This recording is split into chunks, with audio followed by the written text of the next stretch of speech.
सियासत में तेरा खोया या पाया हो नहीं सकता, तेरी शर्तों पर गायब या नुमाया हो नहीं सकता। भले ही गहरे साजिशों से दफन कर दो मुझको, पर मैं सृजन का बीज हूं, मिट्टी में जाया हो नहीं सकता। यह पंक्तियां कवि कुमार विश्वास की है, जिनकी पत्नी आरपीएससी की सदस्य हैं। आज बात करेंगे आरपीएससी को लेकर।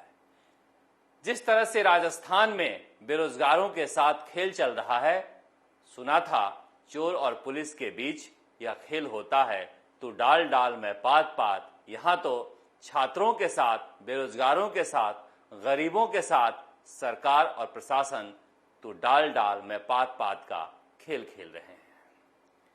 आज बात कर लेते हैं असिस्टेंट प्रोफेसर को लेकर जो परीक्षा चल रही है आरपीएससी की। ये दो पेपर हैं, पहला पेपर और दूसरा पेपर।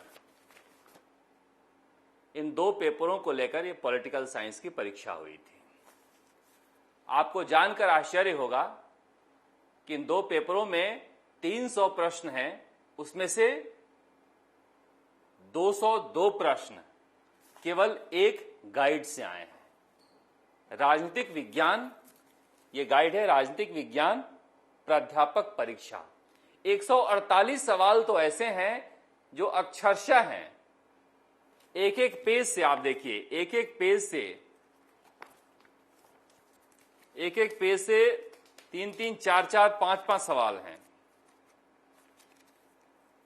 एक एक पेज से 3-3, 4 5-5 सवाल हैं। ऐसे ऐसे सवाल हैं कि हूबहू बिल्कुल बदलने की भी जरूरत नहीं है।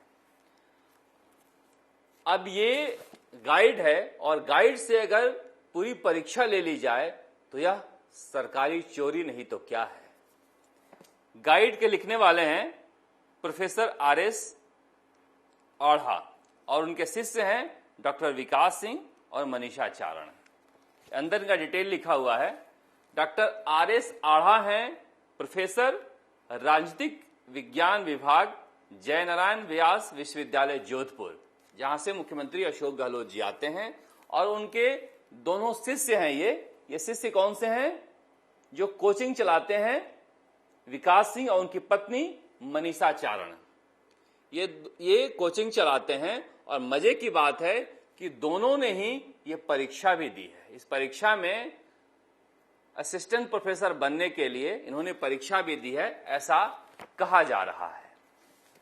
अब ये इतना बड़ा आश्चर्य है कि इस तरह से आरपीएससी के द्वारा क्वेश्चन पेपर सेट किए जाते हैं कि कुछ भी पढ़ने की जरूरत नहीं है। चाहे छात्र न जाने कितनी किताबों से परीक्षा की तैयारी कर रहे हैं, मगर एक व्यक्ति का गाइड पढ़ लीजिए और आप असिस्टेंट प्रोफेसर बन जाइए। जाने क्या पढ़ाएंगे। ये सिलेबस है।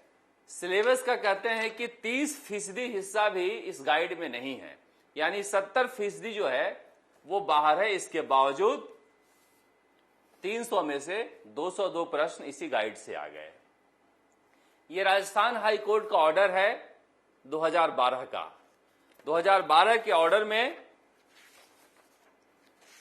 जज मनीष भंडारी साफ लिखते हैं कि कोई भी प्रश्न जो है वह किसी भी गाइड से नहीं लिया जा सकता है। यह हाईकोर्ट का ऑर्डर है, उसके बावजूद इतना बड़ा घोटाला हुआ है। इसे घोटाला नहीं तो और क्या कहेंगे।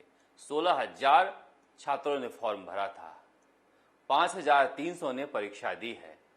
जिसने भी यह गाइड पढ़ लिया होगा वह असिस्टेंट प्रोफेसर बन जाएगा, और जो छात्र किताब दर किताब पढ़ते आ रहे हैं वह हाथ पर हाथ धरे बैठे रह जाएंगे। यह खेल लगातार खेला जा रहा है, मगर सरकार जवाब नहीं दे रही है।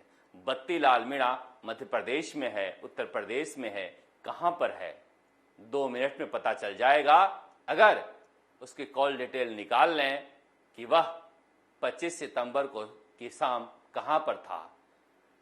कई दिनों से यह बात कह रहा हूं मैं, किस नेता के साथ था वह, किस अपराधी के साथ था वह, मगर स्पेशल ऑपरेशन ग्रुप को वक्त नहीं है। सब इंस्पेक्टर की परीक्षा में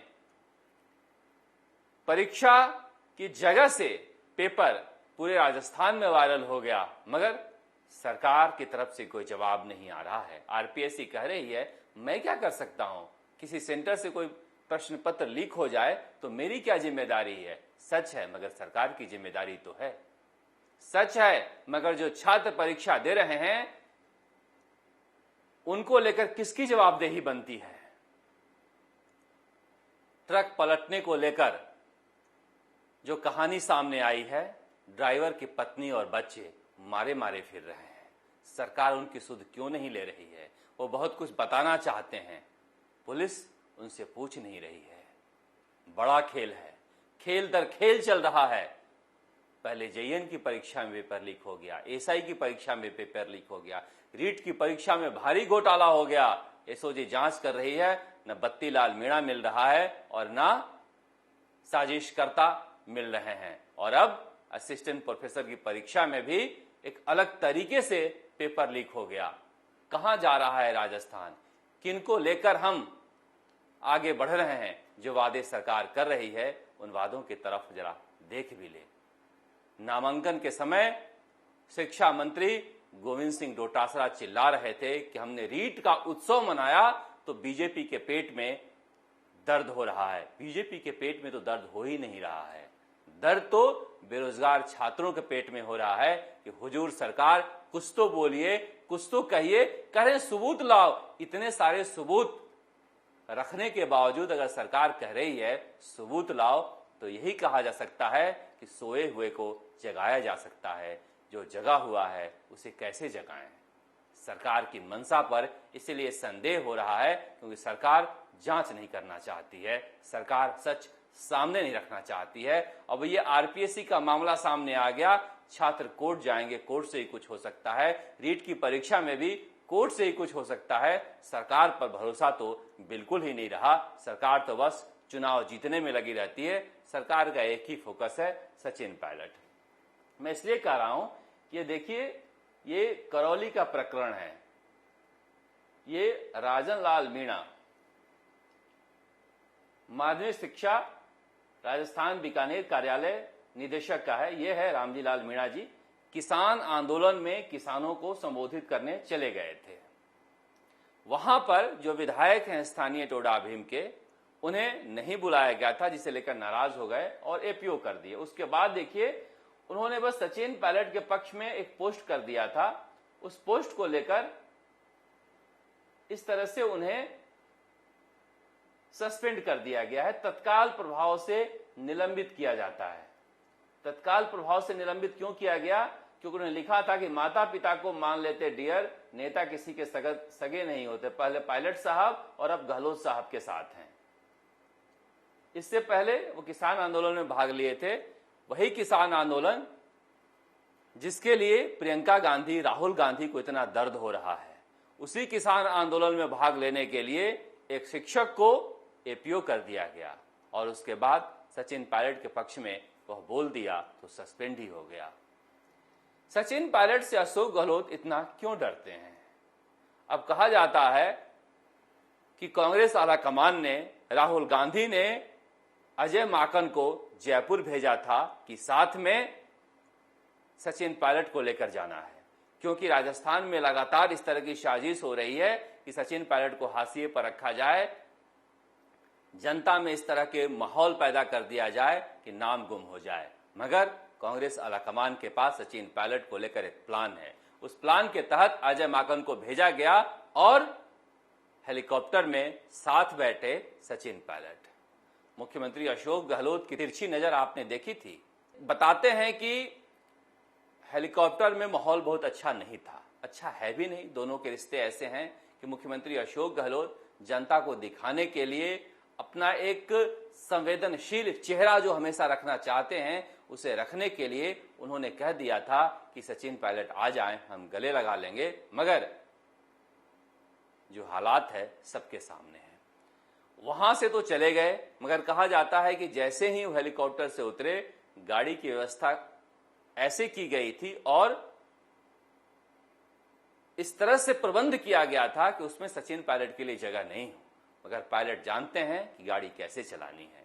गाड़ी लेकर वह पहुंचे और उन्होंने दिखा दिया कि इस तरह से साजिश करके हाशिए पर नहीं डाल सकते। इस तरह से समर्थकों को सस्पेंड करके आप सचिन पायलट के समर्थकों के हौसले नहीं तोड़ सकते। वहां पर रैली में भी अजीबोगरीब स्थिति थी। पहले से लिस्ट तैयार किया जा रहा था, जो नेता, जो मंत्री वहां पर लगे हुए थे, पुलिस के अधिकारी लगे हुए थे, पूरे इलाके में छानबीन की जा रही थी कि सचिन पायलट जिंदाबाद कहने वाला कहीं कोई आगे ना आ जाए। केवल अशोक गहलोत जिंदाबाद कहने वाले को आगे बैठाया जा रहा था, मगर 7 तालों में बंद कर लो, लोकप्रियता को कहां बंद कर दोगे। पीछे से आवाजें गूंजनी शुरू हो गई। सचिन पायलट को चुप कराना पड़ा। I love you pilot. मैं ये बात इसलिए कह रहा हूं कि जिस तरह के हालात राजस्थान में हैं, मुख्यमंत्री अशोक गहलोत का सारा फोकस सचिन पायलट पर टिका हुआ है, जिसकी वजह से बेरोजगार, छात्र, किसान सब परेशान हैं। किसानों को लेकर पूरी कांग्रेस इतनी परेशान है, मगर बिजली 24 घंटे में कह रहे हैं कि 24 मिनट भी नहीं मिल रही है, जबकि बुआई का समय है। सरकार कह रही है कि हम प्रबंध कर रहे हैं, मगर हुजूर आते आते बहुत देर हो गई। राजस्थान की जनता बहुत देर नहीं चाहती है और कहा जा रहा है कांग्रेस आला कमान भी बहुत देर होने देना नहीं चाहता है। इसलिए राजस्थान में बहुत जल्दी बहुत कुछ बदलने वाला है। जिस तरह से दिया बुझने से पहले लौ तेज हो जाता है, उसी तरह से यहां पर लौ तेज हो गई है। राजस्थान तक के लिए जयपुर से शरद कुमार।